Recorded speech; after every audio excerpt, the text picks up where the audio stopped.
Namaste. In this video, I'll talk about birth during Amavasya. Now, Amavasya birth is usually understood to have a dosha. It is commonly known as Amavasya Dosha. So what I will do is in this video, I'll cover four things. One is, what is this dosha all about? How is this dosha even caused? At what intensity this dosha plays? The second thing I'll cover is, what are the planetary combinations that will nullify this dosha? The third thing I'll cover is some of the remedial measures for people born on Amavasya days, as given by the scriptures. And fourth, I will also share some of the research that I have done and other remedial measures that each one of you can follow. So what is this Amavasya Dosha all about? Now there are certain types of charts, horoscopes, which are considered to be jinxed, inauspicious, ill-fated. For example, those who are born on Chaturdashi, those who are born on Amavasya, those who are born on the eclipses, solar eclipse or a lunar eclipse, those who share the same birth star as their family members. So it could be the birth star of the father, mother, sister, brother, anybody. It could be any of these things. Now for these horoscopes, there is a set of people who believe that this is wrong. This is evil. This is inauspicious. Particularly when we look at it from Amavasya perspective. Any person who is born on a new moon day, they will have what is known as Darsha Jatakam. Darsha means new moon. So any person who is born on Amavasya or new moon, the horoscope is called Darsha Jatakam. And in the scriptures, it is said, Darsha Jatanam Mata Pitor Daridrata. A person who is born in a Darsha Jatakam, Mata Pitro, his parents, mother and father, his parents, Daridrata, will be poverty stricken. Now, how does this happen? To understand this, you need to go back to the fundamentals. Time has 5 limbs, what we call it as Panchanga. This is Vara, Tithi, Nakshatra, Yoga and Karma. Now each of these 5 limbs, Panchangas, is associated with one primary element, Panchamahabhuta, one of those Panchamahabhutas, and one Graha. For example, Vara is associated with Agni and the Graha is Mars. Nakshatra is associated with Vayu, air, and the planet is Saturn. Karana is associated with Prithvi or the earth element, and the planet is Mercury. Yoga is associated with Akasha, space, and the associated planet is Jupiter. Similarly, Tithi is associated with Udaka, water, and the associated planet is Venus. Now, Tithi is water. The human body is made up of 60 to 65% of water. So Tithi, which is water, plays a very important role. Amavasya, specifically Amavasya, is the 30th Tithi. This Tithi is ruled by Rahu. Now Rahu is a very mischievous planet. He is considered to be a Krura Graha.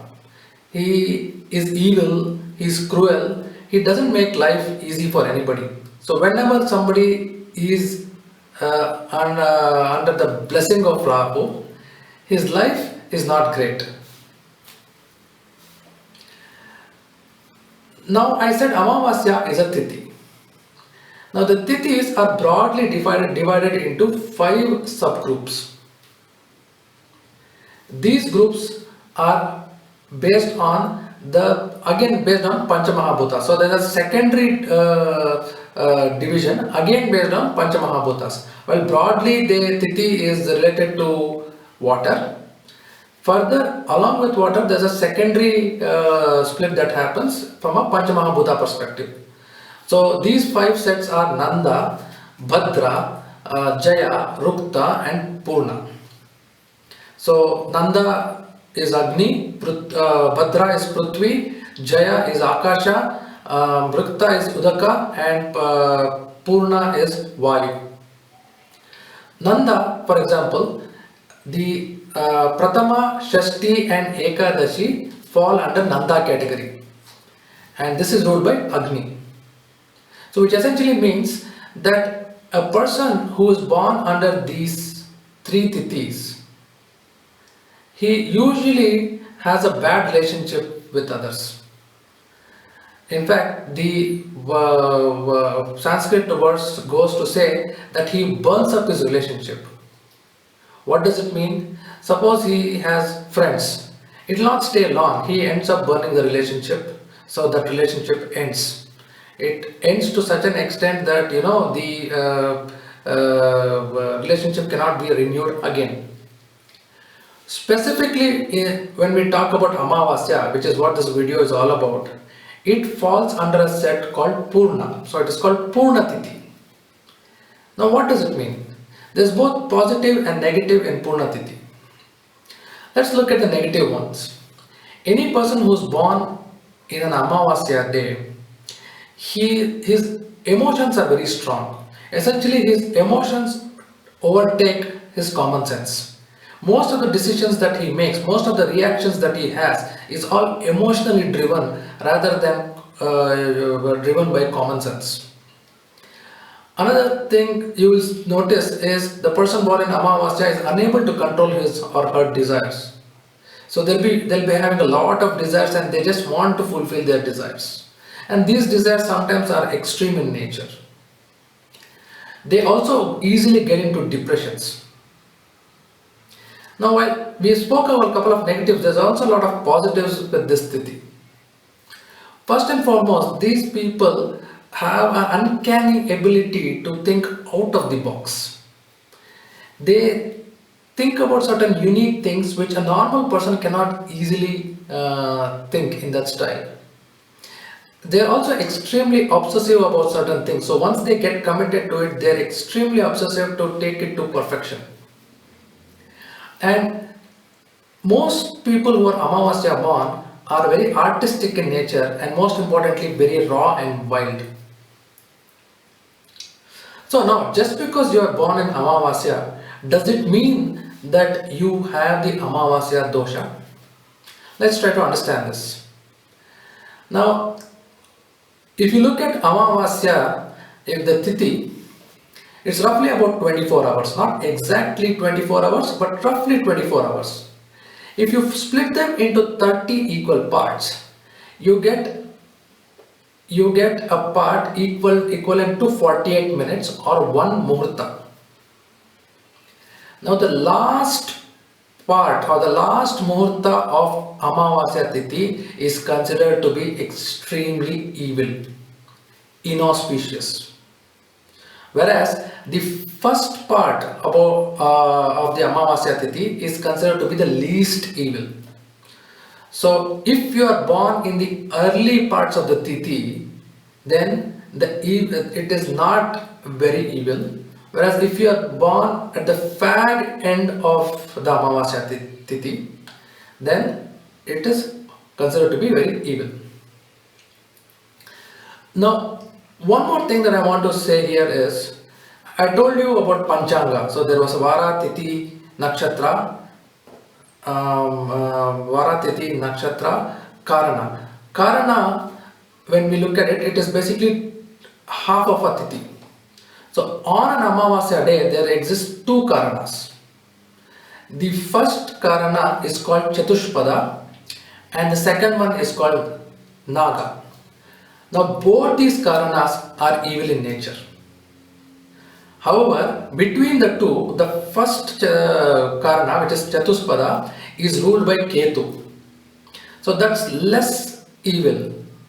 The second one is called Naga. Naga means serpent, and that's ruled by Rahu, and that means it is more evil. So that's why the second half of the Tithi is considered to be more evil and inauspicious compared to the first half.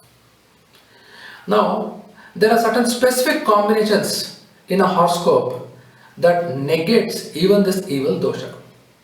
For example, if Rahu is there in either Gemini or in Virgo in the Rashi chart, then it negates this Amavasya Dosha. So even though you are born in the, say for example, the last Muhurta of Amavasya, it still negates this evil.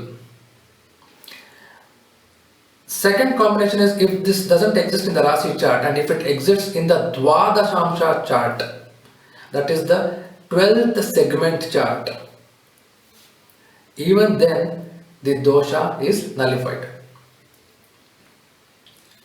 Now, having understood the Amavasya dosha, let's look at remedies. Now, the scriptures have given very elaborate and detailed remedies, which is what I will share now. What the scriptures tell you to do is, you need to do a Ganesha and Navagraha Homa. When you do this, you need to have a Kalasha installed. Now this Kalasha has to be of Panchaloha, that means 5 metals. Now which are these metals? Gold, silver, copper, iron. The 5th can either be zinc or lead. Fill it with water. Add 5 types of leaves, Panchapatra. Which are these leaves? Mango, neem, banyan, peepal and wild fig. The leaves of these trees needs to be taken and then dropped in the vessel, in the kalasha. Along with this, you need to add these 5 gemstones, Pancharatna. Which are these gemstones? You need to add ruby, pearl, blue sapphire, neelam, emerald, and if it is a girl, you need to add diamond. If the horoscope is that of a boys, you need to add coral. So Pancharatna. Now, after adding these things and filling it with water, you cover it with a white cotton cloth. Now, when you are performing the Navagraha Homa, what you also need to do is you need to have 2 murtis, idols, one of the sun and one of the moon. Now the murti of the sun has to be constructed using gold and that of moon with silver.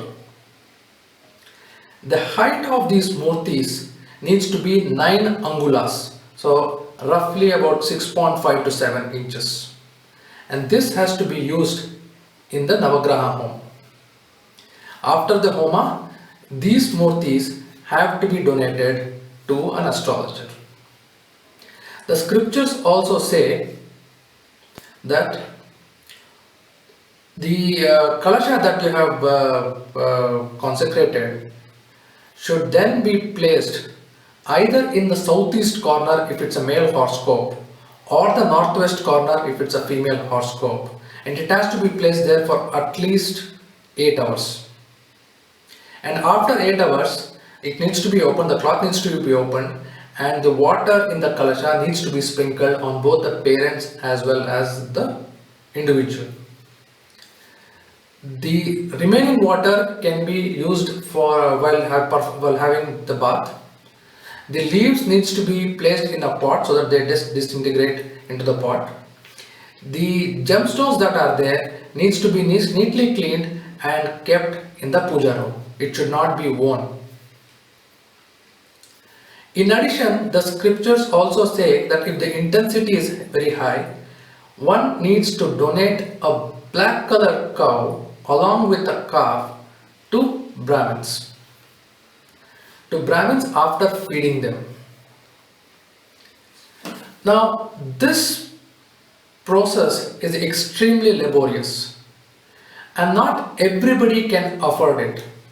You're talking about 5 different metals, you're talking about 5 different gemstones, you're talking about 6.5 to 7 inches tall murtis made of pure gold or silver. This is extremely expensive and the entire process is extremely laborious. Now, in my research of close to hundreds and hundreds of horoscopes of those people who are born on Amavasya day, and in those areas where it's extremely inauspicious, you could see that some people, they are really poor. You could see that the relationships between the people are extremely bad. Their career is bad because they are not able to maintain a cordial relationship with either their colleagues or their boss. Their married life is not good. In all these cases, what I have done is I have given them a very simple, inexpensive method. And this remedial measure can be carried out anywhere in the world, sitting at the comfort of your house. So what is this remedy all about? I'm going to split this remedy into 2 parts. One set of remedy for the parents and one set of remedies for the individual. For the individual, what he or she has to do is they have to recite the Rahu Stotram. Ardhakaryam Mahaviryam Chandraditya Vimardinim Simika Garbha Sambhotam Tam Ravam Pranamamyaham. So they have to recite this 108 times every Wednesday. So they don't need to recite it every day, but every Wednesday they need to recite this 108 times. And when do they need to recite it? They need to recite it when the sun is exactly above their head. So roughly noon, midday is when they have to recite it every Wednesday. And they need to be Uttaradi-mukha, that means they need to be facing the north direction. Now they need to do this regularly on every Wednesday. Second thing they need to do is whenever there is a solar eclipse, during that time of solar eclipse, it's going to be extremely potent and powerful and very auspicious for them. That is the time when they again need to recite this Rahu Stotra as many number of times as possible. If possible, throughout the eclipse they can recite. If that is not possible, at least recite multiples of 108 times. It is going to be extremely powerful for you. Now for the parents, what they need to do is they need to recite the Varaha Kavacham, and they need to recite it once. Both father and mother have to recite it individually. They need to recite it on again a Wednesday during the midday, that is exactly when the sun is on the top of our head. And again they need to be Uttaradi-mukham, that means they need to face north while reciting this. And I have seen that just this simple remedy has worked wonders for those people who are experiencing this evil effects of Amavasya birth. Now what I go further and do is to give them specific add-ons as remedial measures by looking at certain other planetary placements in each of their horoscopes. But of course, it's difficult for me to cover that in this video. I hope you found my video informative and helpful. If you want me to speak on any particular topic or subject, go ahead, comment in the comment section below, and I'll try to record a video or 2 on this. Till next time, Namaste.